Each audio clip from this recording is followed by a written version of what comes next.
that this morning you'll be very excited to know we're going to talk about the joy of sex.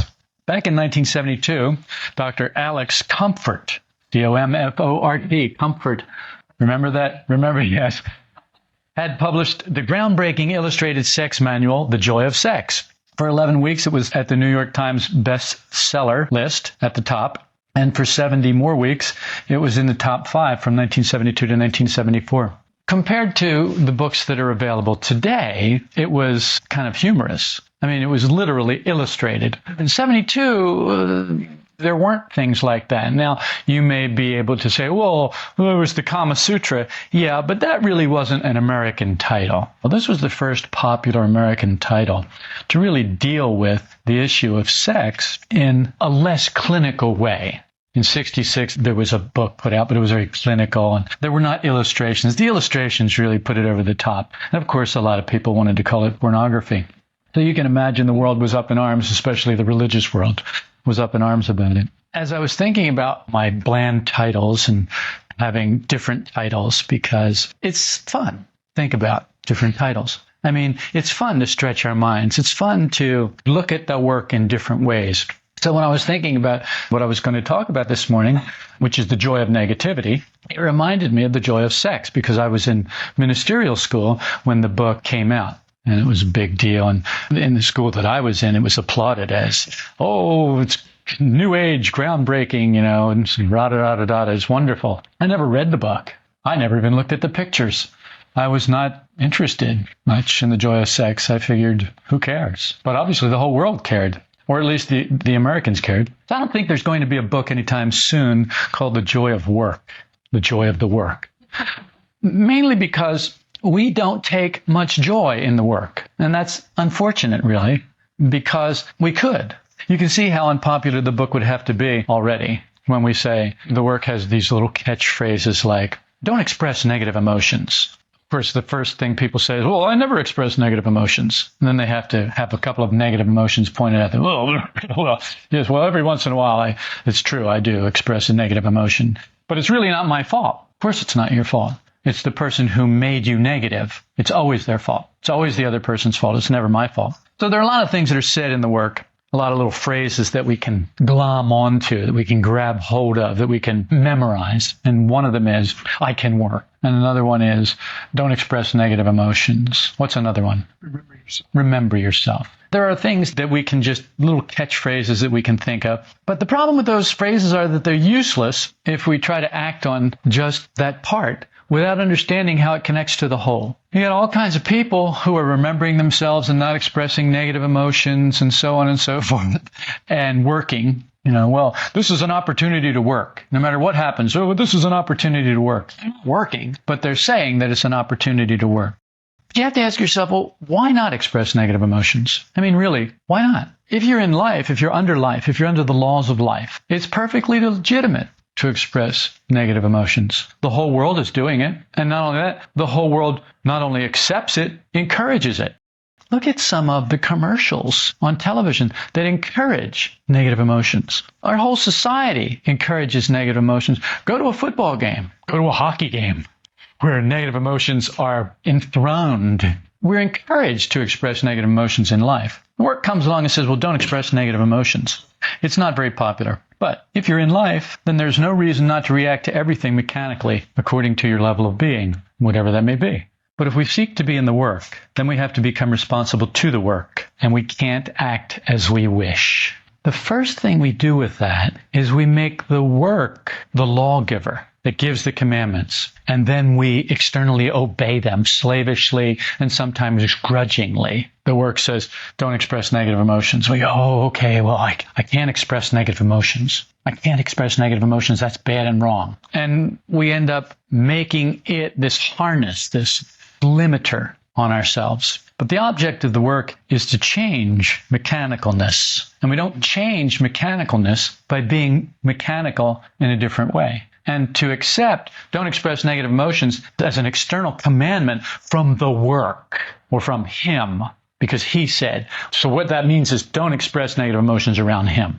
We begin disliking our continual mechanical reactions to everything as we come under the influence of the work. a genuine influence. As we really start to come under the influence of the work, we start to, through self-observation, real, genuine, sincere self-observation, we begin to see what we're like. And when we begin to see what we're like, we start to dislike how we are. I don't know how some of you live with yourselves. Honestly, I do not. And then I think about it and I think, well, buffers, that's how you live with yourselves. If you could see you the way I see you, you would not do the things you do. If I could see me the way you can see me, I would not do the things I do. But I have these buffers that prevent me from seeing the things that you see. And you have buffers that prevent you from seeing the things that the rest of us see. And so you can live with yourself. Otherwise, remove all the buffers and you live with yourself in an insane asylum. Because you'd go insane. You'd go crazy because of all the contradictions. You couldn't do it. When you look at someone and you want to say, I don't know how you can live with yourself. Remember buffers. That's how they live with themselves. And it would be great if they knew enough about the work to say, well, the same way you do. Buffers, aren't they wonderful? The joy of buffers. The joy of buffers is we remain somewhat sane in our insanity. We're insane because people who are negative, people who are controlled by negative emotions, that's insanity. People who are run or driven by negative emotions, people who are mechanical, that outside things touch here, touch there, and make them do things that they have no control over, that's a good enough definition of insanity for me. You find that you can't live as you did, realizing that you must do something about what you're seeing. The work begins to show you through the light that you let inside, through self-observation, what you're like, and it's no longer a satisfactory arrangement to stay that way. You begin to see that it matters how you are inside. Not only does it matter, but then you've got to do something about it. You actually get to the point where you think, I've had it. I've really got to do something about this. The buffers aren't working anymore. They're slowly being dissolved, and you're starting to see the contradictions. Not a lot, because the work is very gentle in that way, because it comes from the conscious circle of humanity. It comes from conscious beings. We get what we need when we need it. People don't understand that the work is really an organism. It's a living, organic, whole thing. And it's not the same for everybody. It's like good bacteria. We need good bacteria to live. There's good bacteria on our skin. There's good bacteria in our bodies. And without it, we can't survive. It is doing things that promote life for us, promote health for us. Without it, we're in trouble. And the work is like that. It's like good bacteria. It can be uncomfortable, but it's doing things that promote our life, our health, our unfoldment, our possibility of spiritual and psychological evolution. It's not bad enough that we have to behave differently. That's another thing about the work. It's not bad enough that we have to behave differently. We can live with that. But the fact that we have to think and feel differently, that's just going too far. Not only does it want to interfere with how we act, it wants to interfere with how we think and how we feel. Can't I have anything? Well, yes, you can have it all. You can have everything that everyone else has in life. No one is trying to take any of that away from you. Trust me, I don't want your negative emotions. I don't want them. Don't give them to me. I don't want to take them away from you. If you want to be negative, be negative. If you want to express negative emotions all you want. Enjoy yourself. I don't want them. I'm not interested in taking that away from you. You have to come to the point that you don't want them. You have to come to the point where they are so uncomfortable, so unsatisfactory for you that you would do anything to get rid of them. Then you start to think about changing your thoughts and feelings. Until then, if you're looking for me to tell you don't express negative emotions, forget it. I'm not going to tell you that. Express them all you want. You want to run around and shoot people? Go do that. I don't care. That's not my business. I'll try and stay out of your way. I'll try and stay out from under the law of accident if I can stay awake long enough. If I can't, well, get what I get, just like everybody else in life. But it takes time to realize that we've never really behaved rightly according to what the work wishes of us. We've never really behaved rightly. We've always been wrong. You were born right. And then, through your association with all these sleeping people around you, your parents and all of these teachers and all of the sleeping people in the world, you began to imitate them. And imitating them, you started to be all wrong, just like they are. When we do realize this, it's a rude awakening. So the work gives us what we need, actually. Some people need it like that. Some people need it slow. The work knows much better what we need than we know, because we can't see ourselves. People outside of us can see us in a way that we cannot see ourselves. No one is allowed to understand the work until he's ready to understand it. You have to have some infrastructure in order to understand this work. Without it, this is mumbo jumbo. This is just balderdash. Eventually, the work may have an emotional meaning to you. I say may have because some people get stuck in this mental realm, the mental center, and they never let the work have any emotional meaning. They keep it mental because they can control it there. They can keep it from touching them anywhere that's sore. You know what I mean? You go to the doctor and you've got a problem. What's he do? He starts palpitating. He starts taking his hand and pressing it hard in places that you know it's going to hurt. In a sense, the work does that. It's always feeling us out because it is an organic thing. It's alive. So it is interacting with us. You know, it's not just the system that you put on like a suit or a helmet.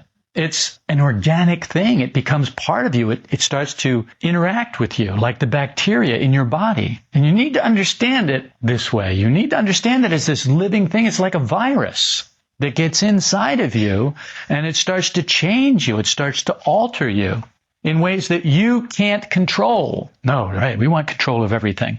And see where our control has gotten us. What got you here is your control. What got you to the place of, there's got to be something more in life than just this. If this is what life is about, it's not worth it. There's got to be more. Your control is what got you to that place, to realizing my life is a mess. Even if your life is great, somehow you had to realize that something about it was a mess. Something about it wasn't right. The inner part wasn't right. If everything's fine on the outside, that's even worse. If everything's perfect on the outside, that's even worse. What could be worse than that? Then you have nothing to blame for your internal states. You start to have to manufacture things to blame, like people manufacture dramas for their lives. So you begin to realize only when the work becomes emotional for you, only when you start to interact with it at a deep level, a deep emotional level, you start to have a love for it. You start to have this, at first it starts out as a love-hate relationship. You hate some of the things it makes you do. But later, you submit to it because you know that it has what you want. It has what you need. The more we express negative emotions, the more they feed on us, the more they are nourished by us.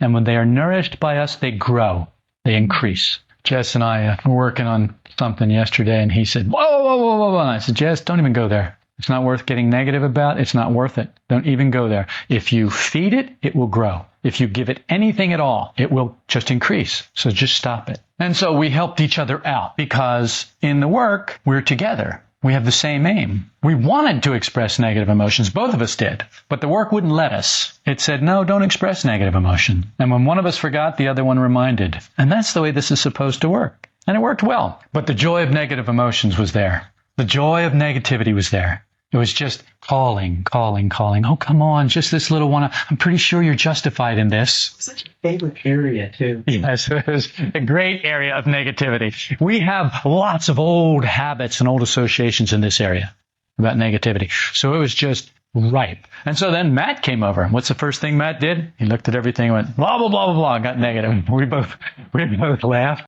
because that was confirmation. Yes, we're justified in being negative. Oh, hallelujah. Let's have a negativity party. The joy of negativity was everywhere. We could have written a book right then. Nobody'd read it because they're all writing their own books all the time. So who needs to buy and read ours? They could have their own. They could buy and read it just to reinforce their own.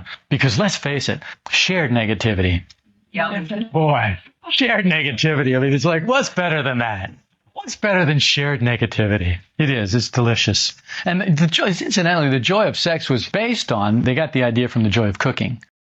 Apart from this whole idea of not expressing negative emotions is nothing more than an external commandment that we obey. We've had the 10 commandments with us for quite a number of years. And then we have the 11th commandment. You remember what the 11th commandment is, right? The 11th commandment is, thou shalt not be found out. You know that one. Think about it.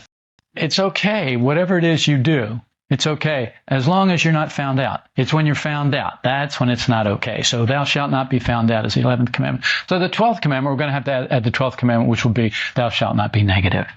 So we've got the 10 commandments, and we've got the 11th commandment, thou shalt not be found out. Then we've got the 12th commandment, thou shalt not be negative. The whole idea becomes obeying external commandment. And the work teaches that negative emotions must gradually be eliminated. You cannot gradually eliminate negative emotions by obeying an external commandment. It can't be done. If it could be done, it would have been done thousands of years ago. Because the 10 commandments, if people had obeyed them externally, which they do, and they obey the 11th too, don't be found out. So they break one of the 10 commandments, but it's okay as long as they obey the 11th and not get found out. That's the great thing about the 10 commandments, is that as long as you obey the 11th, you don't have to worry about the other 10, because it's only external and it doesn't matter. Because it's all external, then being found out is everything. But you see, this work is internal, so being found out doesn't really matter. I mean, when you really get what this work is about, who cares whether you're found out externally or not? I don't care. I would have to care what someone thought about me then. Well, I do care what someone thinks about me. I care what I think about me. That's the most important thing. What the work eyes think about me is the most important thing. And quite frankly, there's not much else has a lot of weight compared with that. And that's what this work is about. That's how it has to shift. It has to shift so that the thing that we love the most is the thing that we serve. And if you love the work the most because of what it will give you, then you will serve it with love, willfully, gratefully, joyfully, happily. As long as we enjoy negative emotions, as long as we're satisfied with them, we're cut off from contact with higher centers. This is what the work is really telling us. Look, if you want to be connected with higher centers, as long as you're enjoying negative emotions consistently, you lose all your contact with higher centers. All the better eyes, all the better thoughts, all the better feelings that you have are all unavailable to you when you're negative. You don't have to be a rocket scientist, and you don't have to be a great self-observer to know this about yourself. When you're negative, you are not at your best. You may be at your best worst, but you're not at your best. You may be at your most angry. You may be at your most cunning. You may be at your most vicious and ferocious, but you're not at your best. And you know that. Intuitively, instinctively, you know that. Now, we justify it, but in our quiet moments, in our better moments, we know that that's not the best in us. A lady back east who I talked to from time to time, or used to talk to, said, "Hi, how you doing? Remember me?" And she said, "Oh, yeah." And we talked for a little bit. And I said, "How's it going?" It was going horribly. I mean, she was as negative as she could be. I mean, gone. Totally, completely gone. Going to get a divorce, going to leave her husband. Her husband's no longer her husband now. He's the machine. And he doesn't care about her, and he needs to change, and he doesn't care about changing. And I said, "Well, you're the only one can change." "Yeah, well, I'm not the one that needs to change." And she was so far down into the pit that I didn't have a rope long enough to reach her. And that's what I'm talking about. Now, you all know that place. You all know the absolute horror of that place, being so far down in that pit that there isn't a rope long enough to reach you. And even if there was, you wouldn't touch it. No, you don't want it. And that's where she was. And it was such a wonderful thing for me. And so I said, "Okay, well, nice talking to you. Bye." And I didn't feel the least bit of remorse about it or guilt about it. It's like, hey, you made your choice. This is it. You made your choice. And we do this all the time. And when you make your choice, I'm going to let you make it. I'm going to let you have it. That's what you want? See ya. I'm out of here. And I walked away. I've never been able to do that before. I've never been able to walk away and just say, "Well, fine. That's your choice." For me, this is a milestone that the work has given me. This is what I call internal growth. I can get to the point where I am no longer enslaved to, I've got to do something about somebody else's negativity. I can't do anything about anybody else's negativity. The only person that I can help, maybe, is myself. Maybe. There's nothing that I can do for you. At the same time, this is a great freedom and a great blow to the ego. They don't need me? No, they don't need you. They can be negative all by themselves without your help. They can get out of the pit all by themselves without your help if they want out. If they don't want out, there's nothing that can get them out. Nothing. Jesus Christ could come down from the cross and reach his bloody nail-printed hand into the pit, and they wouldn't take it. Buddha could come off of his meditation cushion and reach down into the pit and offer you with all the compassion and love that Buddha is known for.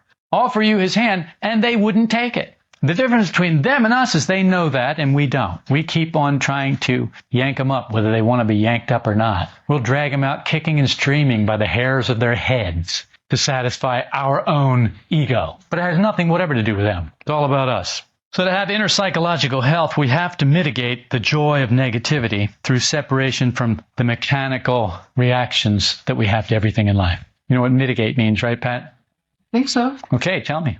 It means to decide between two Okay, anybody else have an idea? To lessen the effect. To lessen the effect of. To mitigate means to lessen the effect of. All we're trying to do is dial down the amplifier a little bit on negative emotions. We're not trying to stop them entirely. You can't. You can't do that. So just dial it down a little bit. That's all that the work is asking from you right now. That's all. Nothing more. Just dial it down a little bit. Why? Because you've begun to see how unpleasant it is living inside of yourself with all of that garbage floating around. It's like opening a window a little bit and letting some fresh air in and some bad air out. That's all that this is. That's all really, not expressing negative emotions. That's all that it really is. It's just cracking a window a little bit, turning a fan on a little bit. Just get some of the bad air out and some fresh air in because it's healthier for you. And if you want any psychological health, you've got to begin by doing this. When you become aware that you can't afford negative emotions, it's no longer an outer commandment to obey, no longer something someone else has to tell you, no longer something dictated to you by the work or the teacher or Gurdjieff or Ouspensky or Nicole or whomever. It then becomes something that you want because you're beginning to have a deeper understanding of it. When you have this deeper understanding, when you start to have an emotional feeling for this, then life becomes your teacher. Life starts to show you what you need to do and what you don't need to do. Life starts to show you the areas in which you need to work. Life can be a tough teacher sometimes, even when it's very nice. And what makes it tough is not that life is such a tough teacher, is that we are so resistant. The negative emotions are such an entrenched habit with us that giving them up is like quitting smoking for some people. You know, some people cannot do it, literally cannot do it. They need all kinds of aids. They need special gum and patches and hypnosis and all kinds of things. And they still can't do it. When you begin to see what this is all about, when you begin to understand what negative emotions cost you, what they cost you, maybe not right this second, because right this second, you don't care about the cost. Right this second, the only thing you care about is the negative emotion, and nothing else matters. You're willing to pay everything for it. The entire world, you'll give the whole world to have your negative emotion. I know you're smiling. Some of you are smiling because you're looking at it and going, oh my God, that's true. And some of you are not smiling because you're looking at it and going, oh my God, that's true. It's a horror, isn't it? And it's a riot, isn't it? And I see both things. I can see how it can be just a riot. It's like, oh my God, this is so stupid, so funny. And I can see how horrible it can be. I mean, it can be an absolute nightmare. It's a horror show. Negative emotions are a horror show that won't stop. When you turn from the joy of negativity to the horror of negativity, the work has started to do something inside of you emotionally. Can you see the difference emotionally? You can taste the difference. You can smell the difference. You can feel the difference. It's a subtle difference. It's why you have to taste it and smell it and feel it. Because outside you may still be negative, but inside you don't want to be anymore.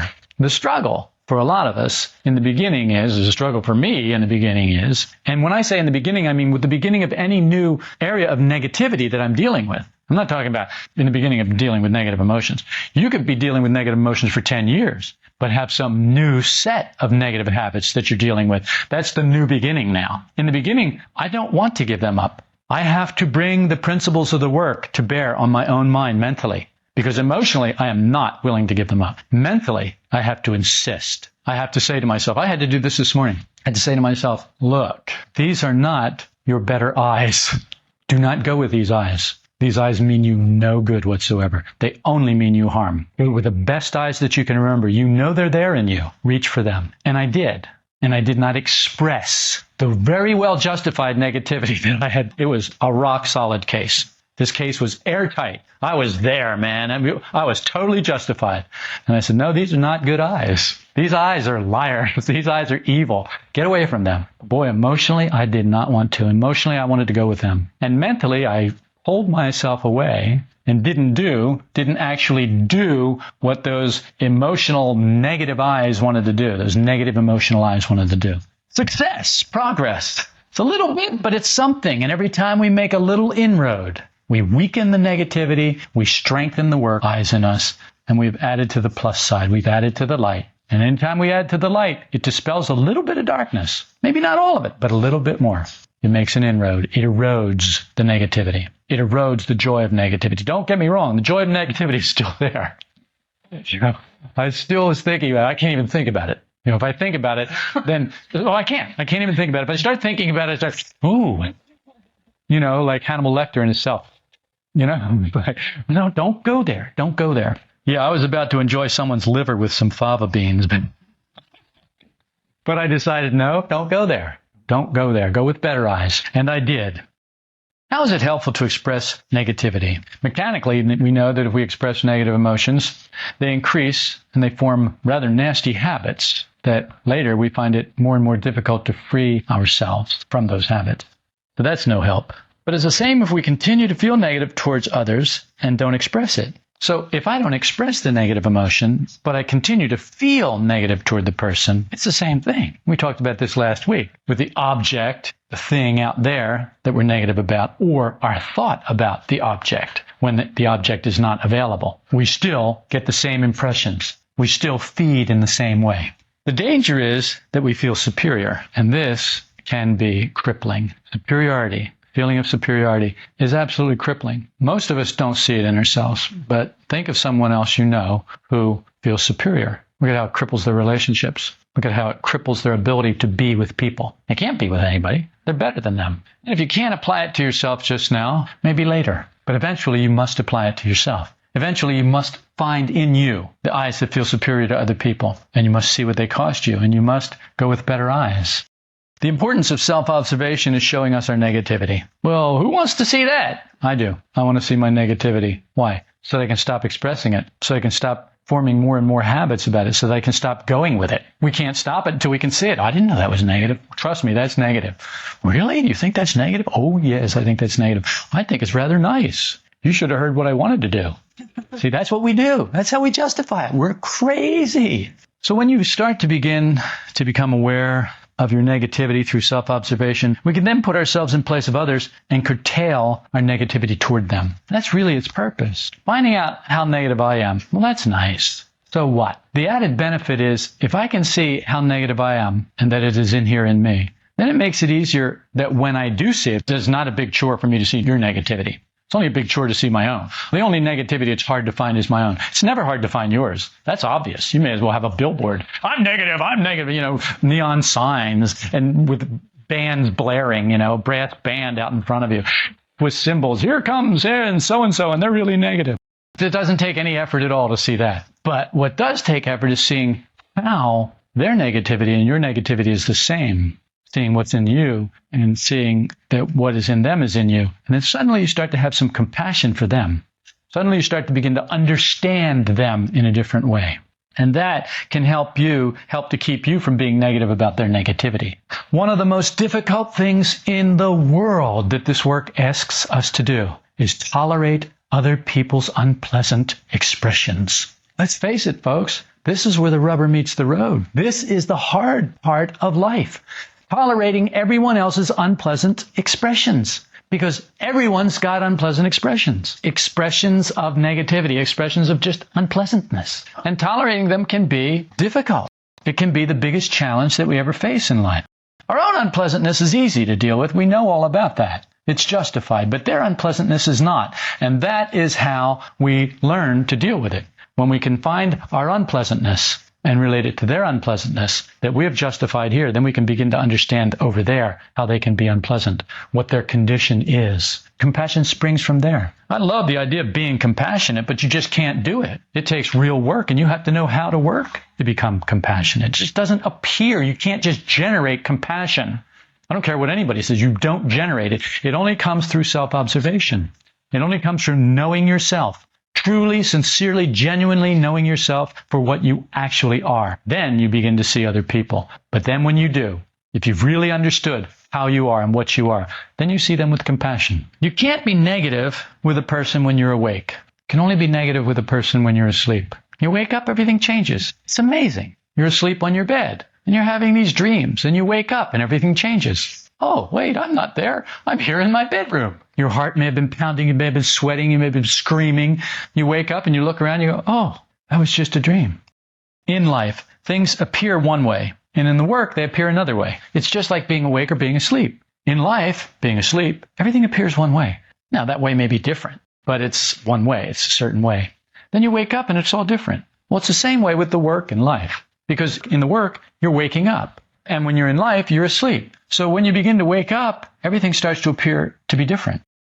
Hearing this work, knowing about it, doesn't change you. Only fools think that they can read a book or hear a podcast or hear a lecture and think that that's going to change them. It's not going to change you. You've got to do something with it. You've got to apply it. It doesn't do any good to hear about it and just hear about it. It was Jesus who said, "Those who hear my word and don't do it are like people who built a house on sand. The waves came and the wind blew and the house was knocked over. But people who hear the words that I tell them and then do something about it, I'll tell you what they're like. They're like people who built their house on a rock. Then when the waves came and the wind blew and beat against that house, it stood because its foundation was rock, not shifting sand." In any system, it's always the same. You can't just hear it. You've got to do it as well. You can be made negative. I don't care how long you've been in this work. I can make you negative in a heartbeat because I know each of you well enough to know exactly where to push. We can be made negative. How long have you been in this work? You can be made negative. How long have you been trying not to express negative emotions? You can be made negative. And it's not a good idea for any of us to think that we can't, because the source of negativity is deep in us all, and we need help. When we're negative, we're all wrong. We're cut off from the best thoughts and emotions that we have. Ouspensky said, "We must become passive to all that happens to us, whatever it is." Taken wrongly, it leads in the wrong direction. Talking about being passive internally, he's not talking about being passive externally. People who hear the words only get them externally. You've got to do something to get them internally. We're negative with others because we take them as conscious. That's it. It's the only time you can be negative with another person is when you're thinking they're conscious. "Oh, he's doing that on purpose." They aren't doing anything on purpose any more than you do anything on purpose. "Well, I do everything on purpose." Yes, right. And then you haven't been observing yourself. Because once you begin to observe yourself, you see that you don't have any control. You can't do. Things are happening. You're reacting. Things are just happening. How did that happen? I don't know. It just happened. How did you get to work on time? I don't know. Nothing got in my way. It was amazing. There were no accidents on the freeway. The freeway was clear. The car started. I remembered which way to go. I stayed awake long enough to remember I was in my car and what color it was, and I didn't try to get in somebody else's car. How many times have you gone to a parking lot and tried to get in somebody else's car? Yeah. Okay, I'll let that one go then. Enough. Okay, if it happened once, it was enough to let you know you're asleep. You're walking around, you're asleep with a key in your hand in the parking lot. How many people have you're walking around in a parking lot, you see somebody walking around looking for where did I park my car? Or they're hitting their little thing, trying to make it beep. Trying to make the car beep so that nobody else knows they're lost. They can't find their car. That's the 11th commandment. Thou shalt not be found out. Click, click, click. Oh, I wonder whose car is beeping. And they walk over and turn it off and get in and drive away. No one saw me. It's okay. Yeah, we also think that we do everything consciously and with purpose, with conscious purpose, not just with purpose, but with conscious purpose. Nothing's easier than seeing others as machines, leaving ourselves out. If you can see yourself as a fool, you're able to see the fool in others without blaming them. When you can see the fool in others without blame, this work is having an effect on you. Yes, and this is when we reach the middle of the swing of the pendulum, where we barely ever spend any time. We're over here at this end of the swing. We're over here at this end of the swing. In the middle of the pendulum swing. That's where real understanding comes from, in that quietness. It is generated from that place. So you have to be in that place to generate it. If you want compassion, you want love, you want peace, you want happiness, you have to go to that place. You have to spend some time in that place to generate it. Then you can have it. But you can't generate it on either side of the pendulum swing because it's being consumed there. So whatever you got in the middle is being consumed on either end. You get it? It's a good mental picture. When you're negative with another, it's one of two things. It's either you're feeling superior or you have a lack of understanding of the other person's condition. Better to have a lack of understanding of the other person's condition because you could get an understanding of the other person's condition. But if you're feeling superior, put a knife to your throat. You're in trouble. Get rid of that as quickly as possible. Work on that. Remember your nothingness. Work on your nothingness. Work on perspective. Work on getting that in scale, getting yourself in scale. When you're feeling superior, you've got yourself out of scale. You're starting to think that something matters, and that's not a good idea. It always leads to the wrong place in us. Negative emotions are useless. They lead to hell, and ultimately, they lead to violence. Negative eyes that attack others are in us. What that means is that when you want to be free of them, they will attack you with the same ferocity they attacked others. So if you have been somewhat superior and negative with other people, you're in for a ride because those eyes are strong in you. And when you try to lift your head up, they will try and cut it off. We picture ourselves as tolerant only because we don't see what goes on in the background. But you're noticing, I hope, through meditation, that there you can actually sit next to yourself. Have you noticed this? You sit next to yourself. You're not really sitting there in yourself. You're kind of sitting next to yourself. And you can see that there's so much going on in yourself over there. All this stuff going on. It's thinking, it's feeling, it's having sensations, doing all this stuff. But if you've really gotten to the place where you can kind of sit next to yourself, sit beside yourself, sit behind yourself, as the work would say, then you can look at it and go, well, look at all of that.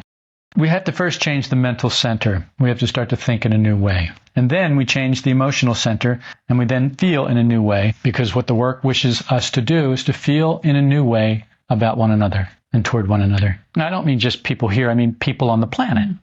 Now, it's easy to feel differently toward people here. For some, it's harder. For some, it's easier. Steve's eyebrows went up, and it's not easier. These people are the worst. I have much better time with the people in life. Yes, you do. It's true, because you can fool them easier. It's the people here you can't fool as easily, and so they're not as much fun. Observe yourself from the standpoint of negative states. Be sincere. When you're negative, admit that you're negative. Then say to yourself, I have a right not to be negative. This is self-remembering, putting ourselves under higher centers. And see what happens. I think you'll be pleasantly surprised. Maybe not surprised, but you'll certainly be pleased.